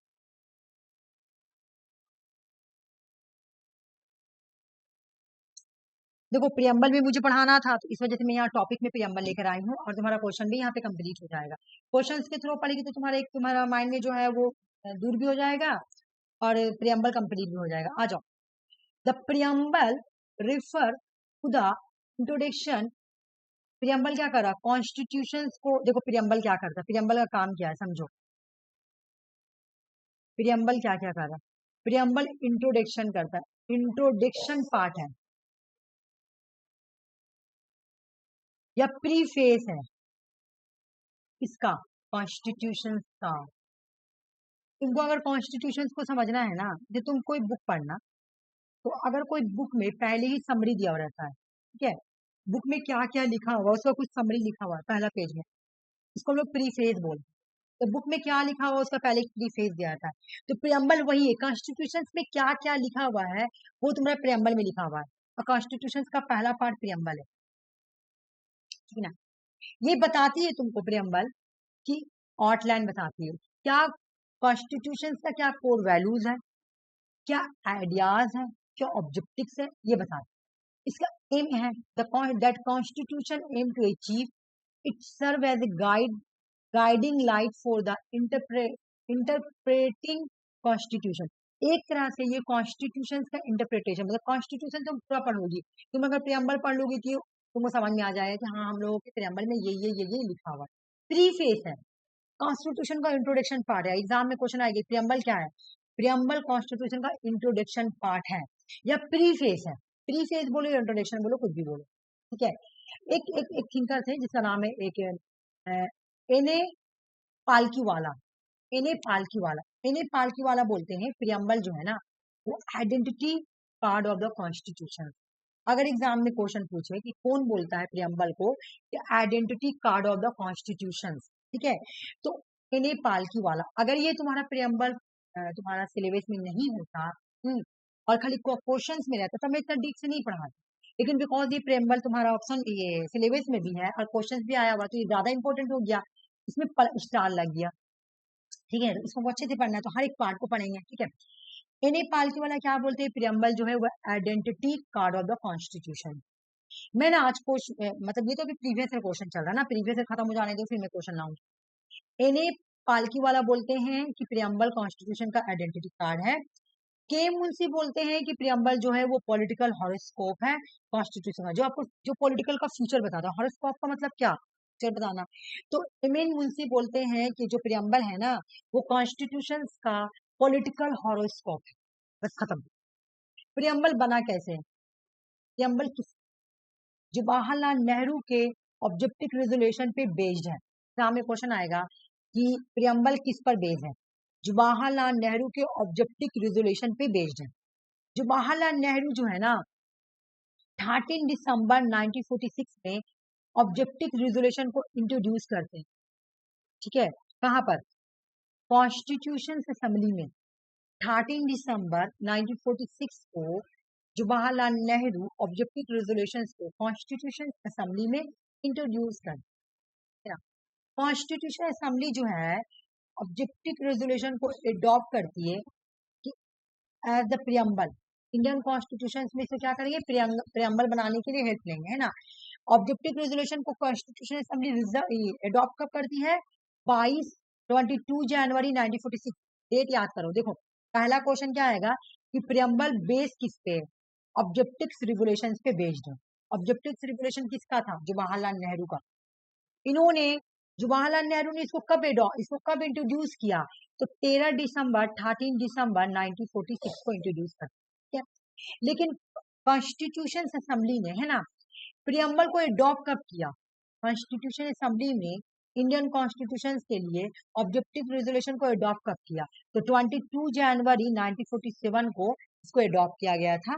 हम लोग प्रियम्बल, हम लोग ऑब्जेक्टिव रेजोल्यूशन को एडॉप्ट करते हैं as a preamble of the Indian constitution, ठीक है। ऑब्जेक्टिव रेजोल्यूशन को एडॉप्ट किया, अभी तुम्हारा प्रियम्बल एडॉप्ट नहीं हुआ, अभी प्रियम्बल बनेगा, ठीक है, हो गया। लेकिन प्रियम्बल कब एडॉप्ट किया गया, ये डेट भी याद करना, यानी हमको यहाँ पे 3-4 डेट याद करना। एक तो 1946 जब जवाहरलाल नेहरू अडॉप्ट करते हैं, उसके बाद कॉन्स्टिट्यूशन असेंबली एक साल बाद 1947 में ऑब्जेक्टिव रेजोल्यूशन को एडॉप्ट करते हैं ना कॉन्स्टिट्यूशन असेंबली। अब प्रियम्बल का कहानी खत्म हो गया, ऑब्जेक्टिव रेजोल्यूशन। प्रियम्बल को कब एडॉप्ट करता है कॉन्स्टिट्यूशन असेंबली, प्रियम्बल कब एडॉप्ट किया गया, एडॉप्ट का मतलब कब उसको लिया गया कि हाँ अब काम करना, काम का मतलब क्या, वो इफेक्ट में आ गया, वो काम कर रही है, ठीक है, तो एडॉप्ट किया गया कब अडॉप्ट किया गया?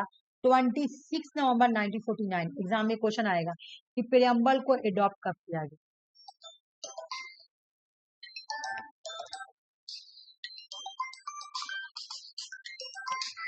प्रीति ले जाना, सिद्धि का कॉल आया है। ठीक है, एग्जाम में क्वेश्चन आएगा कि प्रियम्बल को अडॉप्ट कब किया गया, अडॉप्ट। ठीक है, ऑप्शन रहेगा 26 नवंबर 1949, बस मार देंगे आंसर। ठीक है, लेकिन फोर्स में कब आया? 26 जनवरी 1950, रिपब्लिक डे। रिपब्लिक डे याद करना तो बहुत इजी है। ठीक है, सारा ही पीवाई की क्वेश्चन है। ठीक है, जितना भी हाईलाइट है ना, सारा ही कोई ना कोई एग्जाम में आया हुआ है। इन्हें पालकी वाला क्या बोलते हैं? ये आइडेंटिटी कार्ड है। के मुंशी बोलते हैं हैरोस्कोप। पूरा मैं याद करो, हैरोस्कोप बोलो। किसके पे बनी है, किस पे बेस्ड है? तो ऑब्जेक्टिव रिजोल्यूशन। किसका है ऑब्जेक्टिव रिजोल्यूशन? जवाहरलाल नेहरू का। जवाहरलाल नेहरू ने इसको कब इंट्रोड्यूस किया था? तो 13 दिसंबर 1946 को। फिर एक साल बाद 1947 में इसको कॉन्स्टिट्यूशन ने अडॉप्ट किया। लेकिन प्रियम्बल कब बना? प्रियम्बल को कब अडॉप्ट किया गया? ठीक है, प्रियम्बल को अडॉप्ट किया गया 26 नवंबर 1949। इन फोर्स में कब आया? 26 जनवरी 1950। क्या कहानी खत्म। अब यहां से हम लोग को पढ़ना है कि प्रियम्बल इंडिया में कितने बार अमेंड हुआ है। अमेंड का मतलब क्या होना? चेंज होना, या उसमें कोई चीज मॉडिफाई करके डालना। जैसे मैं पढ़ी थी कि तुमको पढ़ाई थी ना कि फंडामेंटल ड्यूटीज आई थी तुम्हारा 1976 में, लेकिन उसको फिर 2002 में अमेंड किया गया। उसमें एक चीज और ऐड किया गया। अमेंड का मतलब क्या? कोई चीज ऐड कर देना या कोई चीज को चेंजिंग लाना। ठीक है ना, ऐड करना या कोई चेंजिंग लाना। तो अब तुमसे अगर एग्जाम में क्वेश्चन पूछे कि प्रियम्बल को कितने बार अमेंड किया गया है इंडिया में, सिर्फ एक बार, सिर्फ एक बार, ओनली वन। ठीक है, प्रियम्बल हम लोग किससे लिए? तो यूएसए से लिए हैं। ये मैं तुमको करवा चुकी हूँ, गौरव वाला क्लास में कराया, कौन कौन कहाँ कहाँ से लिए। ठीक है, तो ये कितने बार प्रियम्बल ये अमेंड हुआ है? सिर्फ एक बार। ठीक है, कब अमेंड हुआ? क्वेश्चन आएगा एग्जाम में, प्रियम्बल कब अमेंड हुआ था, कौन सा साल में अमेंड हुआ था?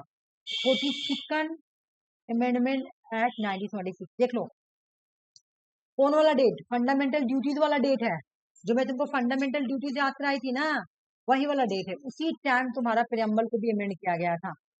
जैसे हम जब पढ़े थे कि फंडामेंटल ड्यूटी आया था 1946 में, उसी टाइम ही तुम्हारा प्रियम्बल को भी अमेंड किया गया था। ठीक है ना, प्रियम्बल में एक वर्ड को, प्रियम्बल तो जब कॉन्स्टिट्यूशन बना तब बना, देखो 26 जनवरी 1950 में इन्फोर्स हुआ, लेकिन इसमें कुछ वर्ड को ऐड किया, चेंज किया गया था, अमेंड किया गया था।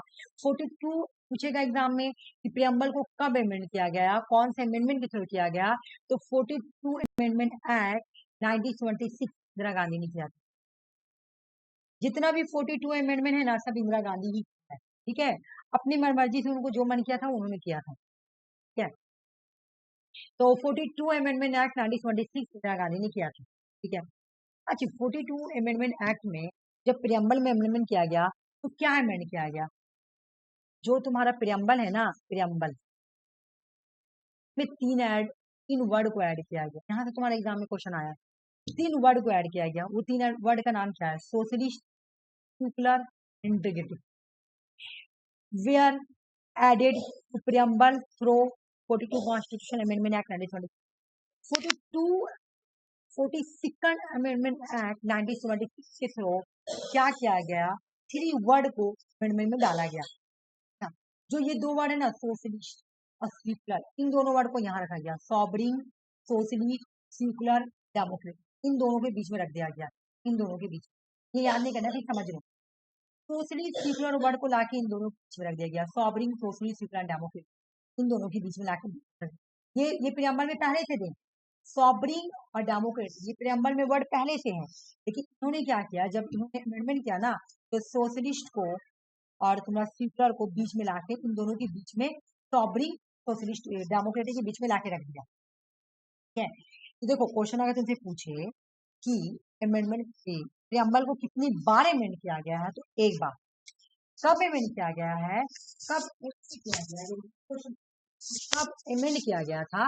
42nd अमेंडमेंट एक्ट 1947 में, 42nd अमेंडमेंट के थ्रू, है ना, 42nd अमेंडमेंट एक्ट 1926 के थ्रू क्या किया गया था? अमेंड किया गया था। क्या वर्ड को ऐड किया गया था? 3 वर्ड को, सोशलिस्ट, सर्कुलर इंटीग्रिटी वर्ड को ऐड किया गया था। हो गया। अब हम लोग अपना प्रियम्बल पढ़ेंगे। मेरा प्रियम्बल है क्या, जो याद करने वाला था मैं पढ़ा दी, ठीक है। अब आ जाओ। बोला कि 26 जनवरी 1950 में, ठीक है, जब ये वाला समझना अच्छी से, जब इंडिया आया, कॉन्स्टिट्यूशन ऑफ इंडिया, जब प्रियम्बल को इन्फोर्स किया गया, इन्फोर्सिंग डेट कब है बताइए ना, 26 जनवरी 1950 में भी क्या बोली कि 1949 में एडॉप्ट किया गया और 1950 रिपब्लिक डे जब हम लोग मनाते हैं उसी दिन क्या किया गया, प्रियम्बल इन्फोर्स में आया। लेकिन जब प्रियम्बल आया ना तो प्रियम्बल में ऐसा वर्ड लिखा हुआ था, सॉवरिन डेमोक्रेटिक रिपब्लिक। देख लो ये वर्ड लिखा हुआ था, सॉवरिन डेमोक्रेटिक रिपब्लिक। जब तुम्हारा प्रियम्बल आया था 26 जनवरी 1950 में, तब प्रियम्बल का नाम था स्टार्टिंग वाला, ये वर्ड ऐसे था, सॉवरिन डेमोक्रेटिक रिपब्लिक। लेकिन लेकिन लेकिन तुम मेरी बात सुनो, जब 1950 में ओरिजिनल प्रियम्बल आया था तो सोशलिस्ट एंड सेक्युलर वर्ड नहीं था, ये दोनों वर्ड नहीं था, ये था sovereign socialist, sovereign democratic Republic. जब 1950 में प्रियम्बल आया था तो सिर्फ सॉवरिन डेमोक्रेटिक रिपब्लिक था, ठीक है, याद रखना, ठीक है। लेकिन बाद में क्या किया गया, 42nd amendment act 1970 during the emergency के वक्त चेंज किया गया, ठीक है ना।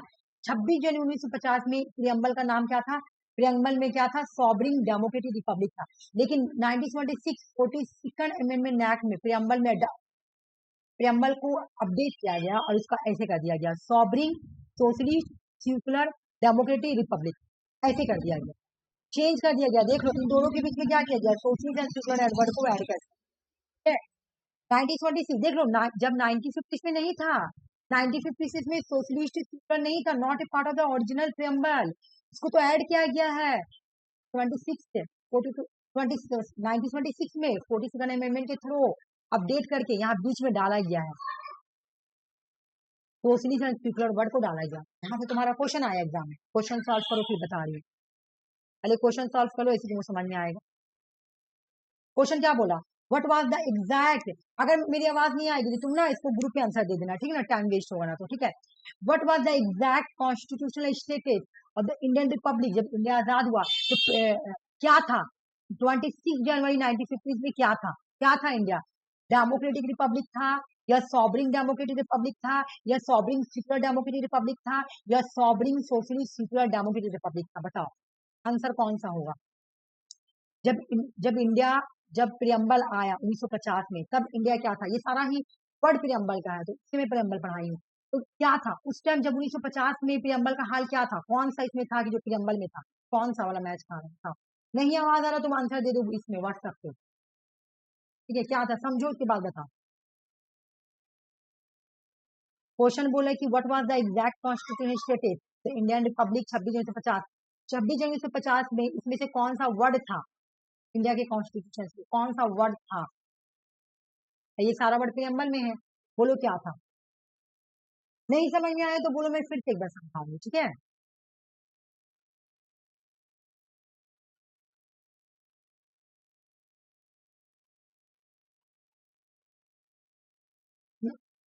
हाँ ठीक है, बहुत अच्छा आंसर बोली, बहुत अच्छा आंसर बोली, हाँ एकदम सही बोली, बी, हाँ बहुत अच्छा आंसर बी आया, एकदम सही। लेकिन अभी तुम्हारा देखोगी तो ये वाला है ना, हाँ आ गया, बहुत अच्छा आंसर, हाँ आफिन आंसर आ गया, आफिन आंसर आ गया, हाँ ओके ओके ओके, मैं कर देती हूँ, ठीक है ना, ओके हाँ ठीक है, बहुत अच्छा, ठीक है, इतना तो समझ में आ गया। अब एक देखो इतना डीपली क्वेश्चन आया तो प्रियम्बल इतना डीपली पढ़ाना ही पड़ेगा, क्वेश्चन ऐसा आया तो थोड़ा डीपली आपका।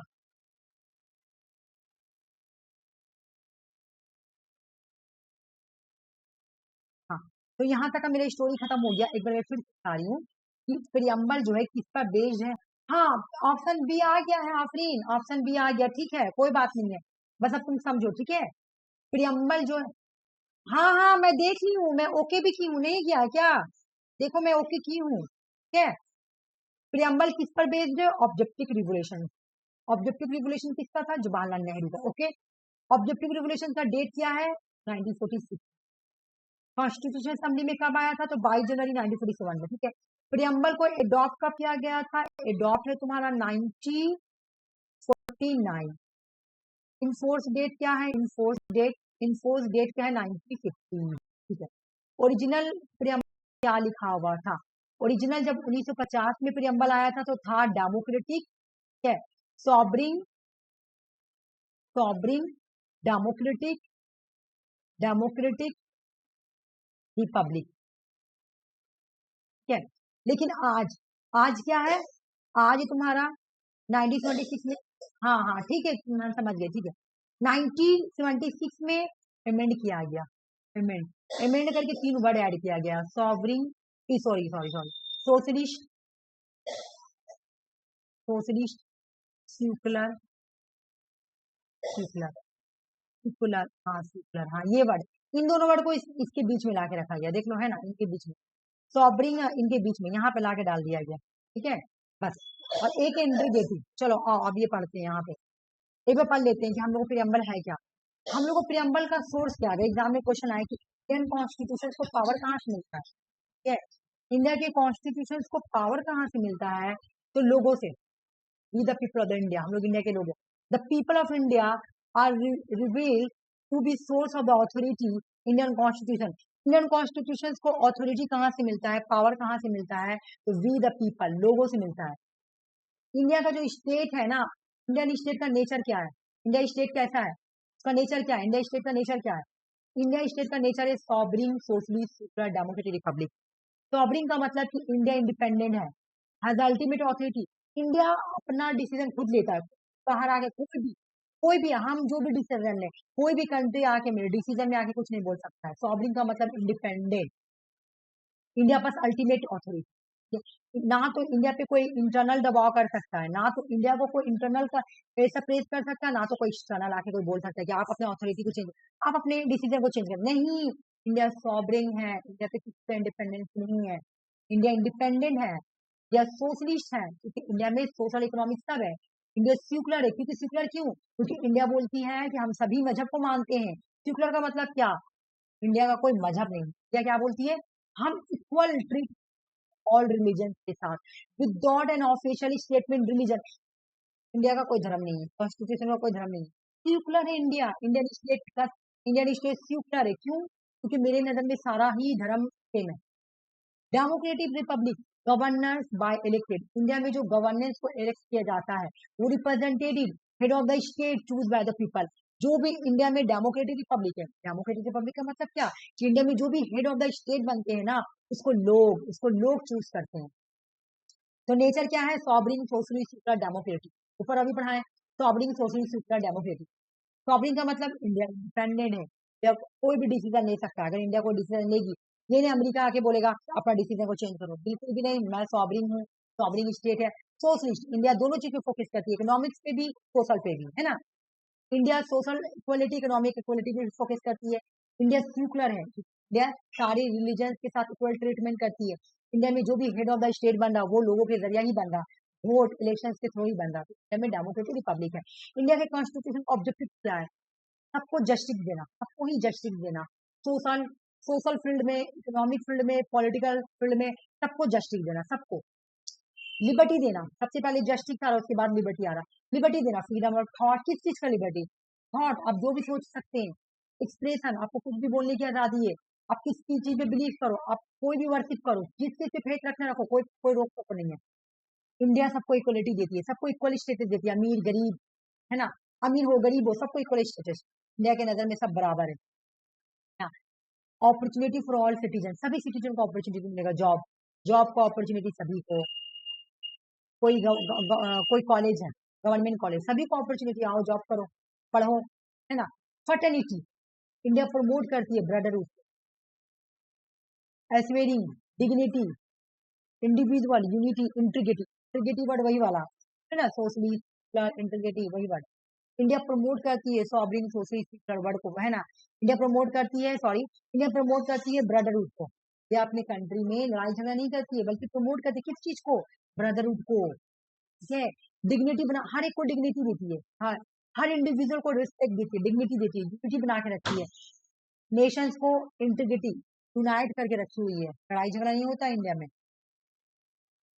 प्रेम्बल के बारे में पूरा अच्छे से पढ़ेंगे तो, बेरूबाड़ी केस क्या बोलती है, बेरूबाड़ी केस बोलती है preamble, preamble is not to be part of the Indian constitution.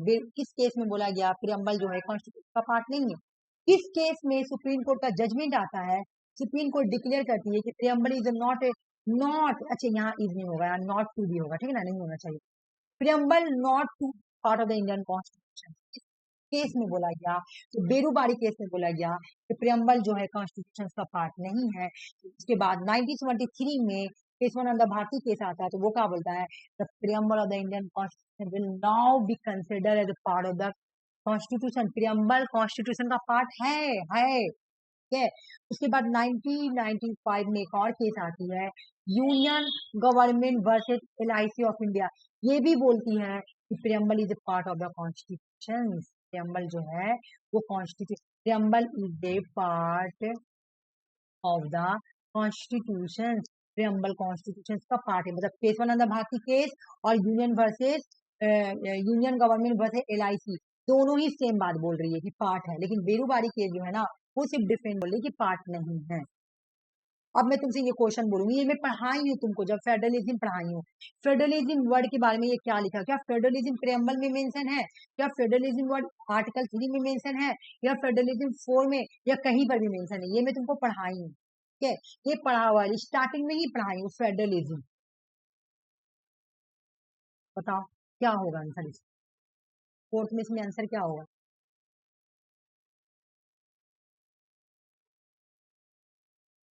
Group में बता दो, ग्रुप में नहीं, सॉरी, तुम अपना ये में बता दो, अपना इनबॉक्स में बता दो। फेडरलिज्म में पढ़ाई हूँ, और फेडरलिज्म वर्ड में मैं, तुम शायद लेके नहीं आई थी, लेकिन मैं सुषमा पढ़ी थी एक क्लास। पता नहीं तुम वीडियो देखी थी कि नहीं, ये डाला हुआ अभी वीडियो फेडरलिज्म। ठीक है चलो मैं बता देती हूँ, मैं बता देती हूँ, देखो आ जाओ, मैं यहाँ बता देती हूँ, लेकिन इस वीडियो आके तुम देख लेना, ये ग्रुप में ये तुम्हारा डाला हुआ है, ठीक है। फेडरलिज्म डाला हुआ है, एक बार तुम देख लेना। फेडरलिज्म वर्ड कॉन्स्टिट्यूशन में कहीं भी मेंशन नहीं है। Federal is not a mention any part in the Indian constitution. Indian constitution के कोई भी पार्ट में फेडरल वर्ड मेंशन है। हाँ, इंडिया के आर्टिकल 1 में यूनियन ऑफ द स्टेट लिखा हुआ है, फेडरल कहाँ से, फेडरल नहीं लिखा हुआ है, यूनियन के बारे में लिखा हुआ है। हाँ बोलो, बोलो क्या बोल रही हो? वो क्वेश्चन नहीं स्क्रीन पे, और सॉरी रुक जाओ, हाँ हो रहा है जिनका, रुक जाओ फिर तुम एक बार रिफ्रेश करके आओ ना, हो सके तुम्हारे साइड से हो।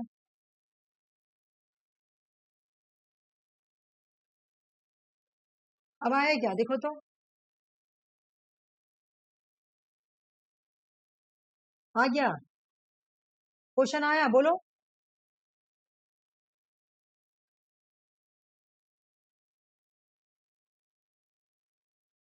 डी, हाँ 22-26 का क्वेश्चन आंसर बोलियो क्या, हाँ नन ऑफ द डिश, ठीक है, हाँ ठीक है, हाँ आंसर आ गया, फिर आंसर आ गया, ठीक है। फिर भी एक बार समझा देते हैं हम तुमको, ठीक है। इसको समझ लो, अच्छे से समझना है, ठीक है। 6 मिनट टाइम में मैं समझा दे रही, जल्दी से नमाज पढ़ने जाऊंगी। अच्छा देखो, बोल रहे कि, हाँ आंसर मैं देख ली, तुम बोली डी है, आंसर डी आया तुम्हारा, मैं देख ली, आंसर देख ली, सही है। फिर भी एक बार समझ लो, ठीक है ना। कहीं पर भी इंडिया कॉन्स्टिट्यूशन के किसी भी पार्ट में तुम्हारा कहीं पर भी मेंशन नहीं है फेडरल वर्ड के बारे में, ठीक है। फेडरल वर्ड के बारे में कहीं पर भी नहीं मेंशन है। हाँ, इंडियन कॉन्स्टिट्यूशन के कहीं पर भी तुम देखोगी, कहीं पर भी मेंशन नहीं है federal word. Federal word is not mention. हाँ आवाज आ रही है तुम्हारी, बोलो, हेलो।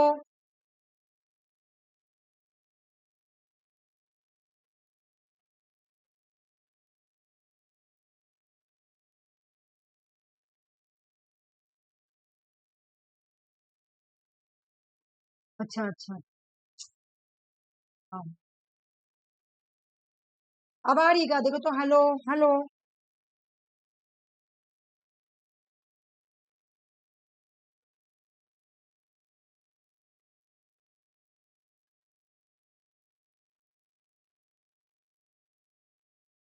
मेरा ब्लूटूथ का बैटरी डाउन हो गया है। अच्छा ठीक है, तो आज क्लास यहीं तक रहने दे रहे, ठीक है।